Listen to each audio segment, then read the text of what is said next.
How is asphyxiation determined as the cause of death? Have you ever wondered how forensic experts figure out if asphyxiation is the cause of death in crime investigations? This process is not only fascinating but also essential in solving cases. Asphyxiation means a lack of oxygen, and it can happen in several ways. The most common types include strangulation, chemical asphyxia, and suffocation. Each type has its own signs and methods of determination. Strangulation is when pressure is applied to the neck. This can be done by hand or with a ligature. In crime films, this method is often shown dramatically, but in real life, it requires careful examination. Forensic experts look for signs of neck compression and may find small blood spots in the eyes and face, known as petechial hemorrhages. These signs can be crucial in determining if strangulation occurred. Chemical asphyxia happens when a substance prevents the body from using oxygen. A common example is carbon monoxide poisoning. Investigators will check for any chemicals in the victim's system during an autopsy. This can help pinpoint the cause of death and is often depicted in crime films as a mysterious twist. Suffocation can occur in various forms, such as smothering or choking.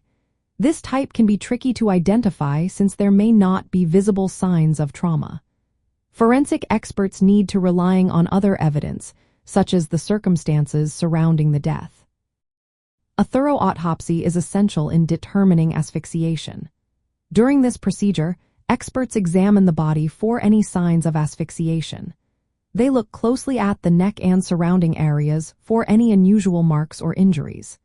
Histological examination, which involves looking at tissues under a microscope, can reveal changes that indicate asphyxiation. Investigators also analyze the crime scene.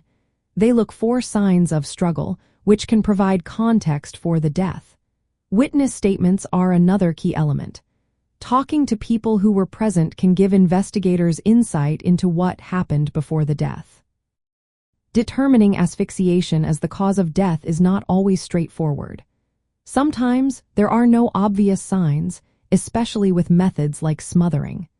Forensic pathologists must differentiate asphyxiation from other causes, such as cardiac arrest or brain injury. This can be challenging, but it is vital for an accurate conclusion. In crime films, these elements are often dramatized to create suspense. However, in real investigations, they play a crucial role in solving crimes and understanding how a person died. The process of determining asphyxiation involves a combination of science, careful observation, and investigative techniques that mirror the thrilling plots we see on screen.